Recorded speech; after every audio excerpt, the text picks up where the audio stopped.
So guys, welcome back to the new episode. Today we are going to learn about fractions, and we are going to learn about the division and multiplication of fractions. If you remember, in my class 6th mathematics series I have already covered addition and subtraction. So if you wish to learn that, please go back and check out my videos on fractions from the class 6 series.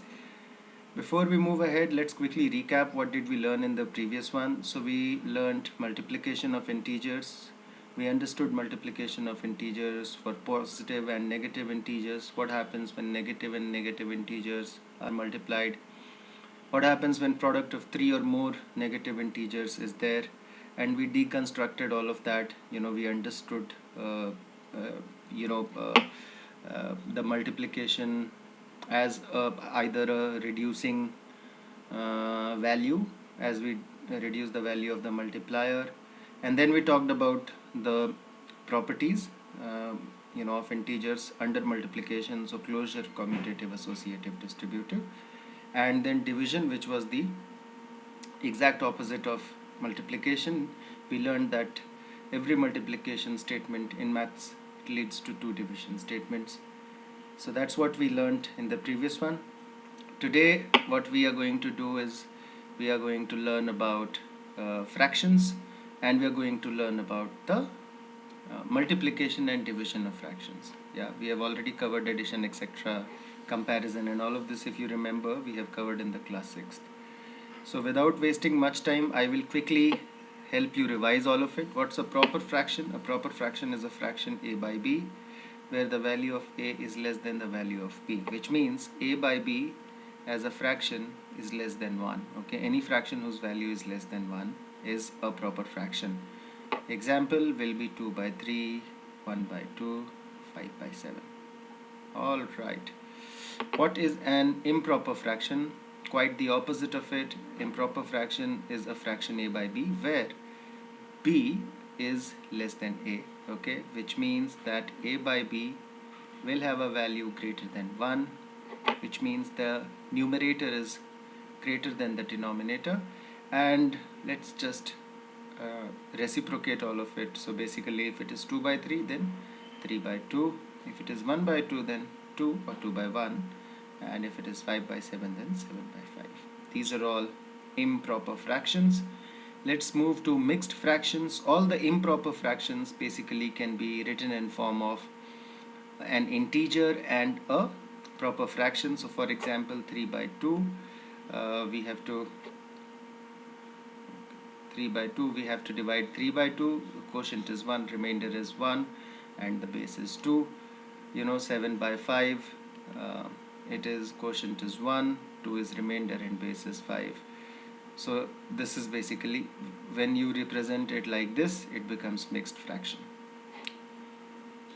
Fabulous, same thing, not much of a difference. Mixed fractions and improper fractions are in value they are the same, they are just different ways of representing those fractions. Now we are going to talk about equivalent fractions. Equivalent fractions basically are equal fractions. Okay, so if there is a fraction 2 by 3, I multiply numerator and denominator by the same number, which is 2, I get 4 by 6. I multiply it again by the same number, I get 6 by 9. So 2 by 3, 4 by 6, 6 by 9. All their values are equal, and they are known as equivalent fractions. Okay, and then we will talk about what is it that we do in comparisons. If you remember, in comparisons we studied that what will happen is that we will have two different types of fractions, either similar fractions or we will have dissimilar fractions, and then we will convert them into same type of fractions with equivalent fractions, and then we will compare.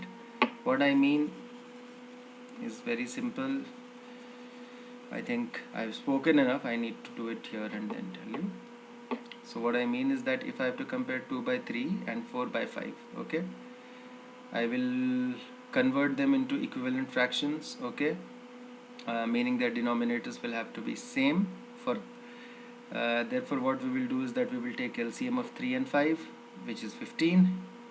So 2 by 3 will become 10 by 15. Why are we multiplying by 5? Because when we divide 15 by 3 we get 5. And then 4 by 5 we will multiply by 3, because denominator we have to make same. So 2 by 3 is equal to 10 by 15, and 4 by 5 is equal to 12 by 15. So this is 10 parts of 15, this is 12 parts of 15. Obviously this is greater, which means 4 by 5 is greater. We can also do the opposite, is we can equate the numerator, and then wherever the denominator is smaller, that fraction is bigger. But in detail you will get it in my previous one. Now we will talk about multiplication of fractions. Cool. Let's multiply two fractions here. Let's say 2 by 3 into 4 by 9. It is very simple. What it means is that there is a fraction, let's say 4 by 9, okay, and then 4 by 9, this basically is 2 by 3 of 4 by 9, which means that we are further going to reduce the value of 4 by 9.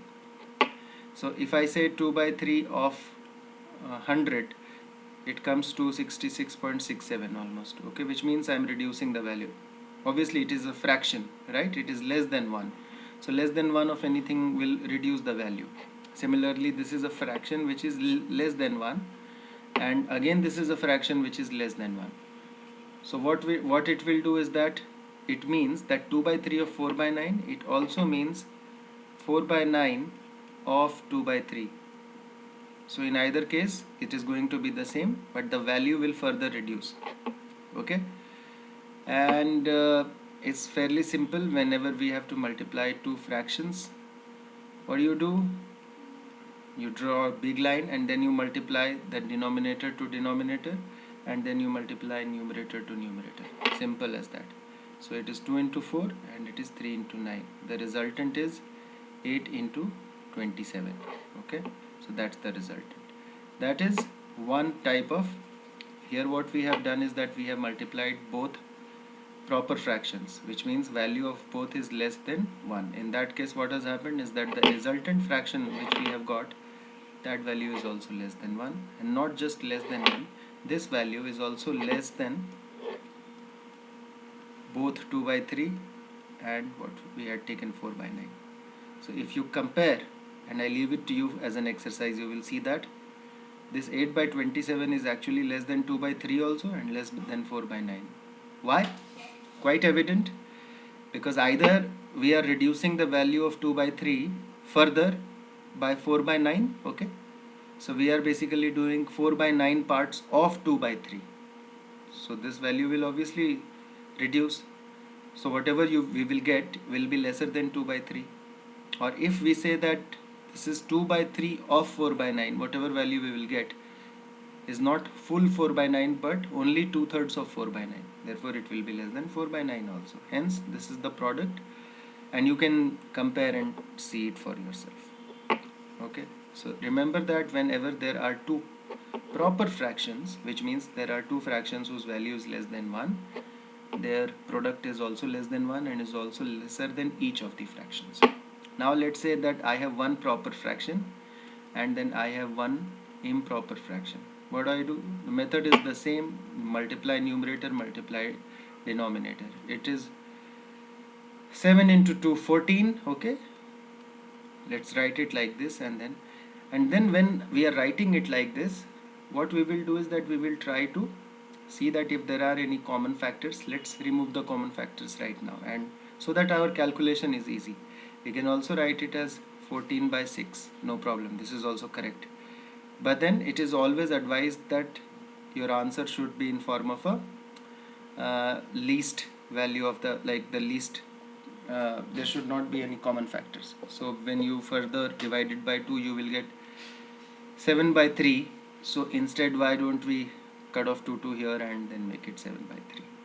Just a way. You can go this way, this way, this way. You can write 14 by 6 also. That's also right. Okay, so this is one. Now what we are going to do is we are going to do two proper fractions, two improper fractions, okay. So let's do 7 by 4 into 18 by 14, okay. So what it will be, again 7 into 18 and then 4 into 14. Let's say if see if there are any common factors. Yes, 7 2s are 14. Let's do that. Here I can see 2, so I will use 2 to strike out 18. 9 2s are 18 and 2 2s are 4, which is 9 by 2 into 2. We multiply then.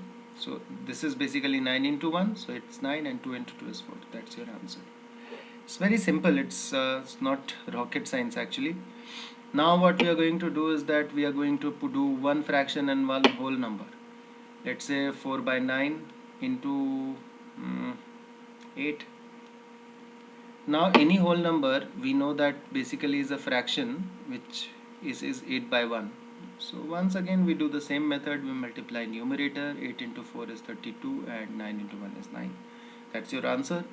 It's a larger fraction. If you wish, you can also represent it as a mixed fraction. 9 3s are 27.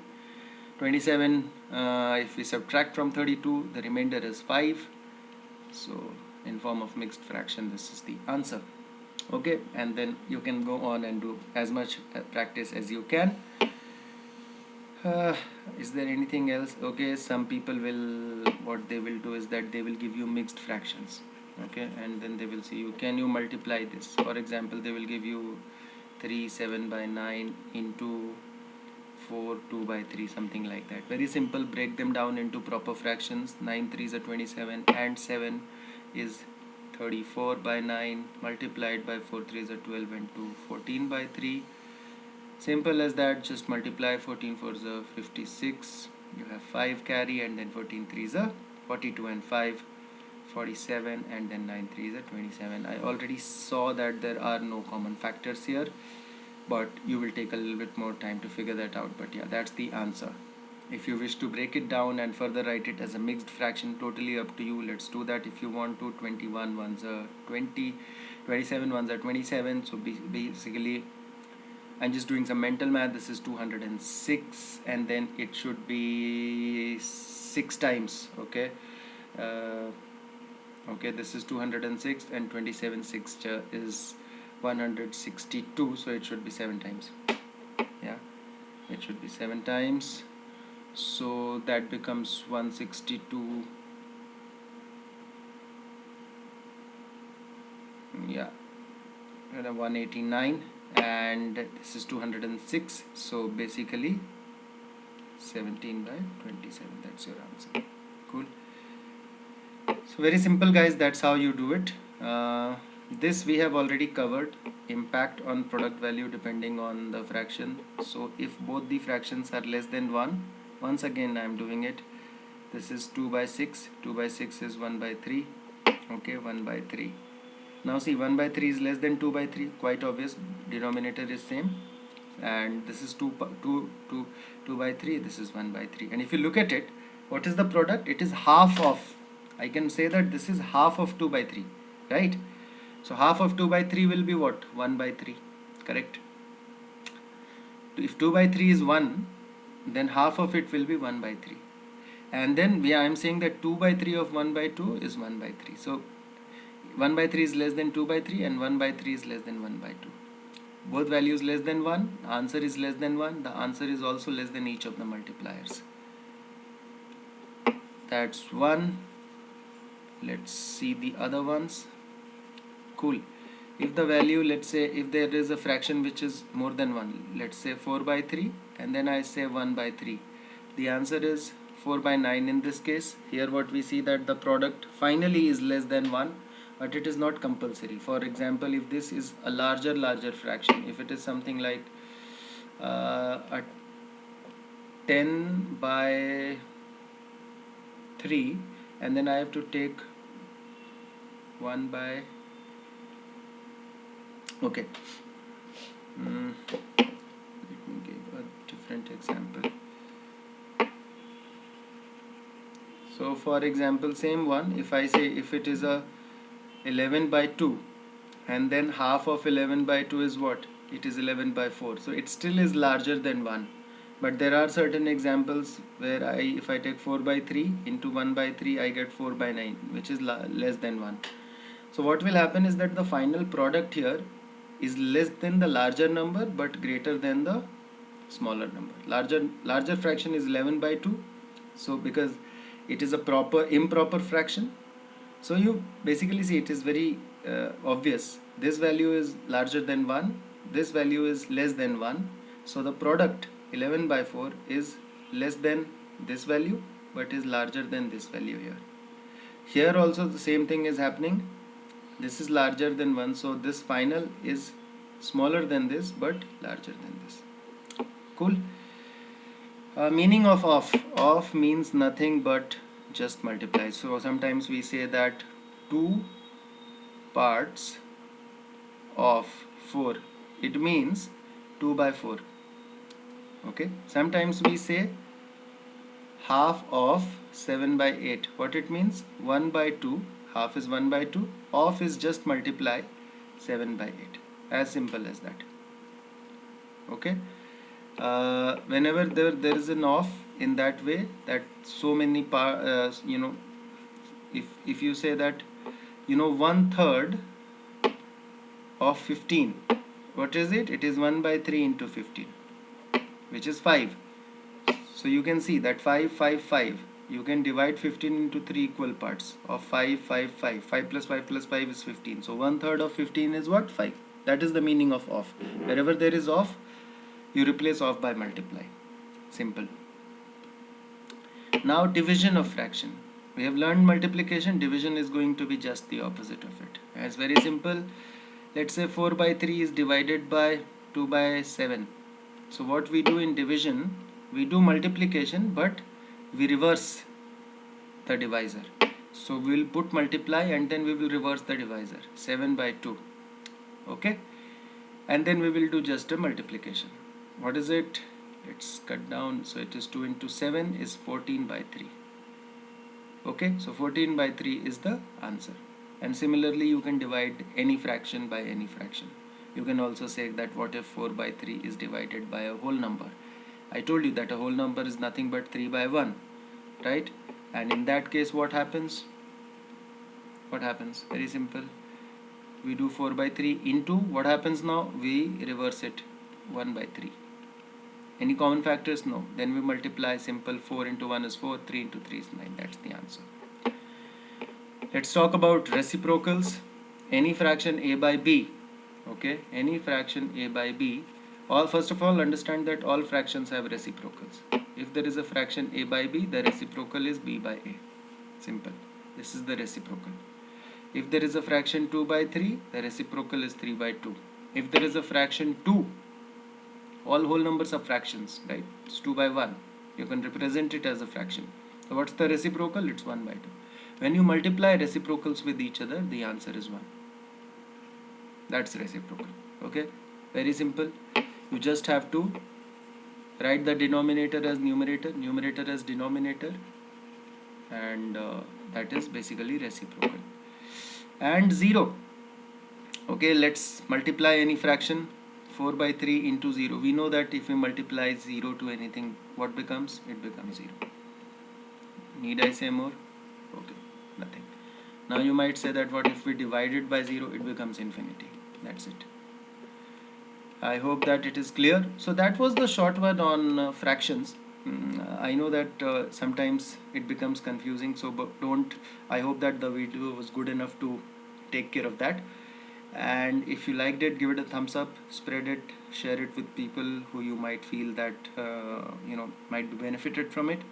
And I'll see you in the next video. It's going to be really interesting. It's going to be on decimals and stuff, and then we are going to do the same stuff, multiplication and division on decimals, and then we are going to bring together the concept of fraction in decimals, and then we'll have fun.